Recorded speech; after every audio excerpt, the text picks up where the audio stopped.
क्या एक संज्ञा शब्द जो है वो विशेषण हो सकता है? देखिए, अधिकतर विशेषण पढ़ने वाले जो लोग होते हैं उनके माइंड में एक प्रश्न चलता है कि जैसे कि विशेषण जो होता है, विशेषण वह विशेषता किसकी बताता है? या तो वह संज्ञा होगा या तो वह सर्वनाम होगा, या संज्ञा की विशेषता बताएगा विशेषण या फिर सर्वनाम की विशेषता बताएगा। लेकिन अधिकतर विशेषण पढ़ने वाले जितने भी लोग होते हैं उसमें से 95% लोगों के माइंड में एक ही प्रश्न चलता है कि क्या संज्ञा शब्द जो होता है, संज्ञा शब्द वह विशेषण हो सकता है या नहीं। ये उनके माइंड में हमेशा चलता रहता है। क्यों चलता रहता है? क्योंकि अधिकतर पता है कि विशेषण संज्ञा की विशेषता बताएगा या फिर सर्वनाम की विशेषता बताएगा। और जब कभी भी हम विशेषण पढ़ते हैं तो विशेषण में हम एक टॉपिक भी और भी पढ़ते हैं, एक पॉइंट। वो पॉइंट क्या होता है? सार्वनामिक विशेषण। सार्वनामिक विशेषण यानी कि सर्वनाम जो होता है वह विशेषण का कार्य करता है, लेकिन संज्ञा विशेषण का कार्य करती है या नहीं, ये अधिकतर लोगों के माइंड में चलता है। ठीक, तो आज का जो हमारा टॉपिक है वो यही है कि क्या संज्ञा विशेषण हो सकती है या नहीं। ठीक, तो देखिए, इस प्रश्न का सीधा सीधा जवाब यही है, एक संज्ञा शब्द भी विशेषण का कार्य करता है। और किस प्रकार से करता है, उस टॉपिक को क्या कहते हैं, तो वो आप ध्यान से समझ लीजिए। विशेषण संज्ञा, आज का जो हमारा टॉपिक है वो है विशेषण संज्ञा। अब विशेषण संज्ञा क्या है, तो देखिए, वह संज्ञा जो विशेषण की तरह कार्य करे उसे विशेषण संज्ञा कहते हैं। ध्यान से समझ लीजिए, वह संज्ञा जो विशेषण की तरह कार्य करे उसे विशेषण संज्ञा कहेंगे। ठीक, दूसरा पॉइंट है आपका, विशेषण संज्ञा एक वाक्य में, कोई भी आपका एक वाक्य हो तो हमेशा उस वाक्य में विशेषण संज्ञा जो होगी वह संज्ञा से पहले, क्या संज्ञा से पहले स्थित होती है। ठीक, हमेशा इस पॉइंट को याद रखिएगा, very very most important point है। विशेषण संज्ञा की पहचान करने के लिए very very most important point आपका यही है कि संज्ञा विशेषण जो शब्द होता है वह संज्ञा से पहले होता है। ठीक, इसका नेक्स्ट पॉइंट है हमारा यहाँ पर बोला गया है, विशेषण के स्थान पर प्रयुक्त संज्ञा एक विशेषण संज्ञा कहलाती है। क्या? विशेषण के स्थान पर जिस संज्ञा का हम प्रयोग करें वह क्या कहलाएगी? आपकी विशेषण संज्ञा। ठीक, जिसे संज्ञा सहायक, क्या एक नाम तो ये होता है उसका संज्ञा सहायक, क्या बोलेंगे? पहला नाम हुआ आपका विशेषण संज्ञा, दूसरा नाम क्या हुआ उसका? संज्ञा सहायक, और तीसरा नाम क्या हुआ? गुणवाचक संज्ञा। क्या? गुणवाचक संज्ञा। तो आपको अच्छे से पता चल गया यहाँ पर कि विशेषण संज्ञा जो होती है उसे 3 नामों से जाना जाता है, पहला, दूसरा और तीसरा। ठीक, अब किस प्रकार से विशेषण संज्ञा कार्य करती है वो चीज़ हम एग्जाम्पल की सहायता से समझते हैं। ठीक, तो इसके बाद देखते हैं हम यहाँ पर क्या है। सबसे पहला एग्जाम्पल है, जब मेरी तबीयत ठीक नहीं होती मैं चिकन सूप खाता हूँ। अब आपको अच्छे से पता है ये चिकन क्या है, ये एक संज्ञा है, और संज्ञा के बाद क्या है, यहाँ पर एक और संज्ञा है। जब एक संज्ञा की विशेषता दूसरी संज्ञा बता रही है तो वह संज्ञा क्या कहलाएगी? विशेषण संज्ञा। ठीक, तो अच्छे से ये चीज़ आपको समझ आ गई होगी। देखिए, ये भी आपकी संज्ञा है और ये भी आपकी संज्ञा है। अब इस संज्ञा की विशेषता कौन बता रहा है? ये वाली संज्ञा। तो ये संज्ञा क्या कहलाएगी? आपकी विशेषण संज्ञा। ठीक, तो अच्छे से ये चीज़ आपको समझ आ गई होगी। तो पहला ये हो गया।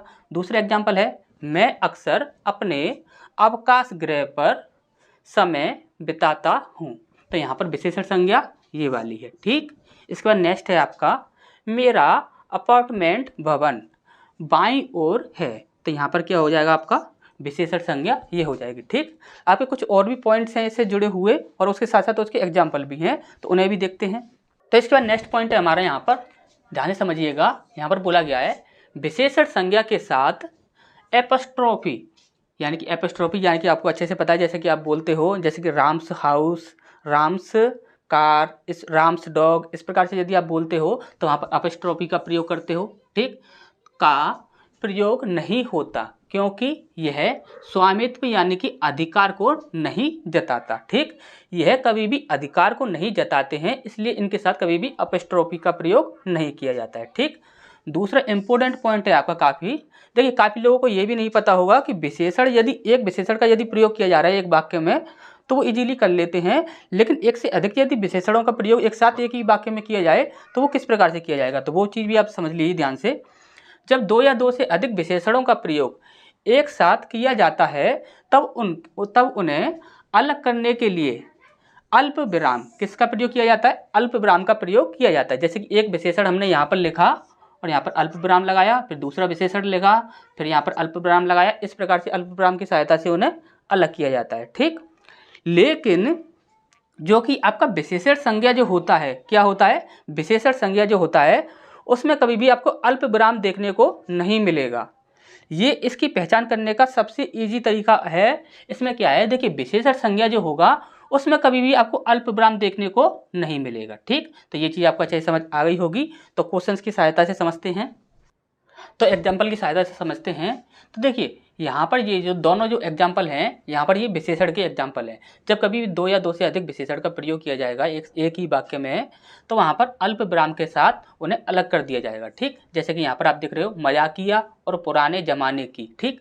तो ये दोनों क्या किया गया है, अल्प विराम लगाकर अलग किया गया है, ठीक। इसी प्रकार से लंबा और उबाऊ, ये दोनों ही आपके विशेषण हैं। इन दोनों विशेषणों को अलग किया गया है किसकी सहायता से, अल्प विराम की सहायता से, ठीक। तो ये दोनों जो एग्जाम्पल हैं आपके, ये दोनों हैं आपके विशेषण के, किसके, विशेषण, ठीक। अब ये हैं आपके विशेषण संज्ञा के एग्जाम्पल, ये तीनों, ठीक, ये तीनों, ठीक।